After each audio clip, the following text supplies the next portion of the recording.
Hey everyone, and welcome back. Today's deep dive is going to be really interesting, I think, especially if you're prepping for the UPSC exams, particularly if you're focusing on international relations. Oh, yeah. But honestly, even if you're just someone who likes to keep up with the news and is curious about, global affairs, I think this one's going to be for you. Definitely. We're going to be unpacking this excerpt all about power and world order in the 21st century. Yeah. Pretty heavy stuff, right? It is. And, the source material actually starts with this quote from Mikhail Gorbachev Okay.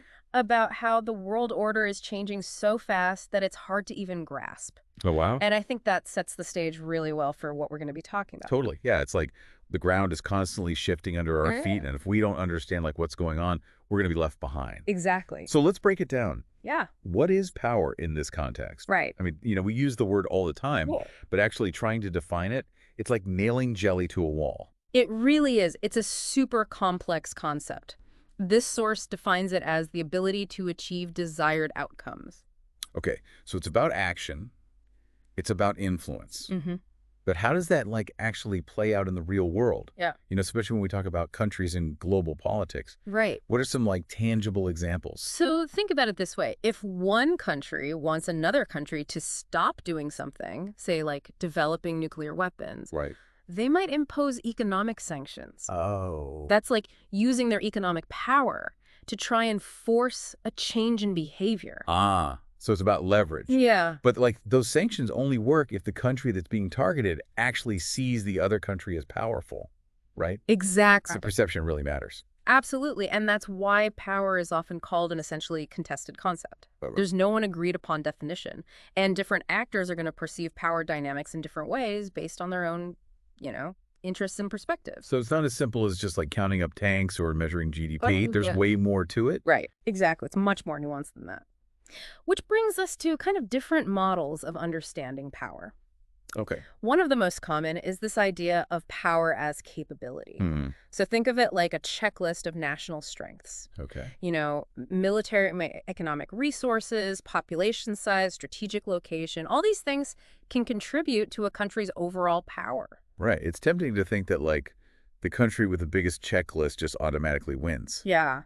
But history kind of tells us a different story, right? It definitely does. Think about the Vietnam War. Oh, yeah. The U.S. went in with superior firepower technology. They had everything on that checklist. But North Vietnam, which, was a much smaller and arguably less powerful nation, they ended up winning. Wait, so how does that fit into this power as capability thing? If it was just about resources, Right. the U.S. should have dominated. That's exactly the point. It wasn't just about resources. North Vietnam had other advantages: sheer willpower, clever strategy, deep knowledge of the terrain. They understood that power isn't just about what you have, but how you use it. And they really played the long game, exploiting the U.S.'s vulnerabilities and wearing down their resolve. That's a powerful lesson.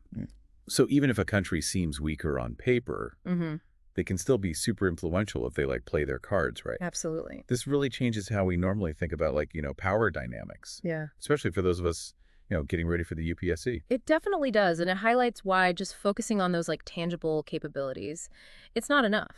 Right. You have to consider the relationships between actors, how they perceive each other, and how those perceptions shape their actions. And that's where this concept of relational power comes in. Okay. It's not just about what you possess on that checklist. Right. It's about how you leverage those capabilities to influence others. Oh, okay. Think of it like a game of chess. It's not just about having more pieces. Right. It's about how you strategically use them on the board. Yeah, so the Vietnam War wasn't just David versus Goliath. You're right. It was like a masterclass in relational power. Right, exactly. Understanding the opponent and using their strengths against them. Using their own strengths against them. Yeah, and a crucial element within relational power is perception. Okay. Countries don't just act based on objective reality. They act based on how they perceive each other's strengths and intentions and vulnerabilities. It's almost a mind game too then. It really is. Yeah. It's you're playing poker and you have to project confidence even if you have a terrible hand. Right. Bluffing can be a really powerful tool in international relations. Absolutely. And, miscalculations in perception can be disastrous. Oh, yeah. If a country overestimates its own power or underestimates an opponent's resolve, that can lead to conflicts that could have been avoided. Oh, totally. Okay, so we've got power as capability, we've got power as a relationship. Mm-hmm. Our source material also mentions this idea of structural power. Yes. What is that exactly? So think of structural power as kind of like the underlying architecture of the global system. Okay. It's not so much about individual actors, Right. but the frameworks, the rules, the institutions that shape how power operates. So it's like the playing field itself. Exactly. Not just the players or the game. Exactly. And a scholar named Susan Strange, she identified 4 key structures of power: Okay. knowledge, finance, security, and production. And each of these kind of influences how power flows globally.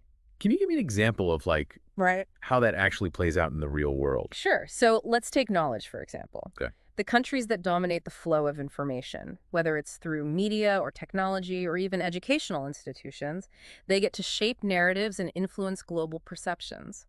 And that's a form of power, even if it's not as overt as military force. Right. So it's like setting the agenda, controlling the narrative, Mm. and that impacts how events are understood and how people react to them. Exactly. And then you have finance, control over global financial institutions, access to credit, the ability to set financial rules. These are all forms of structural power that can give countries immense leverage. Okay, so structural power is less about what you do Mm-hmm. and more about setting the rules of the game You got it. that other countries have to play by. And understanding these structures is really crucial for anyone studying international relations, Right. especially, for the UPSC. Yeah. It's key to analyzing how international institutions and regimes actually work. This is all kind of connecting back to that Gorbachev quote, isn't it? That sense of a shifting world order. But how did these different models of power help us actually understand what that order is, what it looks like? Well, they provide different lenses through which we can view those global power dynamics. Okay. For example, during the Cold War, you had a bipolar system, the U.S. and the Soviet Union, 2 superpowers, each with their own sphere of influence, kind of maintaining this tense but stable balance through deterrence. Right, the fear of mutually assured destruction. Exactly. But then the Soviet Union collapsed, and Yeah. everyone was talking about this new world order. Yeah. Did that actually happen, though? Well, it was definitely a moment of great hope and uncertainty. And a lot of people thought that, maybe the world would become more peaceful and cooperative. Right. With the U.S. as this kind of benevolent hegemon guiding the way. So unipolar system with the U.S. at the top. Exactly. But history had other plans, didn't it? It did, yeah. The New World Order never really materialized the way people had envisioned.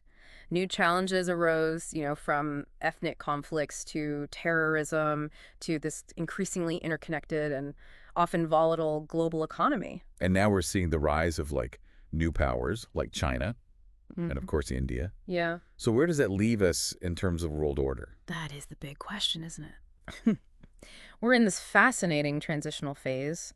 The U.S. is still a major player, of course, but its dominance is being challenged. There's a lot of talk about a shift towards multipolarity. Multipolarity. Yeah. Meaning multiple centers of power. Exactly. Sounds exciting, but also kind of chaotic. It does. It has the potential for more balanced relationships between countries. Okay. A diffusion of power. But it could also lead to, greater competition, shifting alliances, a higher risk of miscalculations and conflict. Yeah, so we're in this uncharted territory. This in-between space. The old world order is fading, but the new one is still, taking shape. Right. Feels like anything could happen. It really does, and that's why understanding these power dynamics is more important now than ever, especially for countries like India. Navigating this multipolar world is going to require a really deep understanding of all those tools in the power toolbox. Speaking of tools, Yeah. we've talked about, different ways to think about power. But how do countries actually use it, in practice? Yeah. What are the levers that they pull to get what they want? So one crucial distinction to understand is this difference between hard power and soft power. Okay, I've heard those terms before, but I'm not sure I totally get it. Yeah. Can you break it down for me? So think of hard power as kind of the more traditional, forceful approach. Okay. It's about coercion, using military might, economic sanctions, or even political pressure to get other countries to do what you want. So it's about forcing compliance. Yeah. Even if it's against their will. Exactly. Kind of like a stick, to use a simple analogy. Exactly. And while the stick can be effective, especially in a crisis, it can also be costly. Oh, yeah. It can drain resources, damage relationships, and create resentment. Right. And sometimes it can even backfire and provoke the opposite reaction to what you intended. Okay, so if hard power is the stick, what's the carrot? Soft power. Precisely, soft power is about attraction and persuasion. Okay. It's about getting others to want what you want, to see your values and your vision as appealing, even desirable. So instead of forcing them, you're inspiring them. Exactly. It's about winning hearts and minds, not battles. Exactly. And this is where things get really interesting, especially in today's world. Yeah. Think about cultural diplomacy, using things like music, film, literature, even cuisine to build bridges and foster positive perceptions of your country. Yeah, like those Bollywood dance numbers that are like everywhere these days. Right, exactly. They're not just entertainment. They're like projecting Indian culture on a global stage. Precisely. Or think about a country's reputation for innovation, or its commitment to human rights, or its contributions to global problem solving. Right. These are all assets that can enhance its soft power and make it more influential in the world. This makes me think about India's role in like the fight against climate change. Yeah. India is really trying to position itself as a leader in renewable energy and sustainable development. That's a form of soft power. Right. It absolutely is. It's about showcasing India's commitment to this global issue, building partnerships, attracting investment and collaboration based on, shared values and goals. So in a multipolar world, where cooperation is like essential to tackle these huge transnational challenges, right, soft power seems more important than ever. It really is, but it's not about choosing one or the other. Okay. Hard power and soft power are often intertwined. They work together to help a country achieve its objectives. It's about knowing when to use which tool and how to combine them effectively. This has been a super insightful deep dive. Yeah. We've gone from the very definition of power to like all these different ways it's used and exercised and how it's shaping the world around us. It's a lot to process. But I feel like I have a way better grasp of this whole thing now. Me too. And remember, this is just the beginning of the exploration. Right. As the world order continues to evolve, so too will our understanding of power. It's a dynamic and constantly changing thing, and that's what makes it so fascinating to study. Totally. And for those of you listening, whether you're a future diplomat or a policy wonk or just someone who wants to understand the news a little better, understanding these power dynamics is so important. Absolutely. So keep learning, keep questioning, and keep diving deep. And of course, don't forget to like and subscribe to this channel for more explorations into all those forces that shape our world.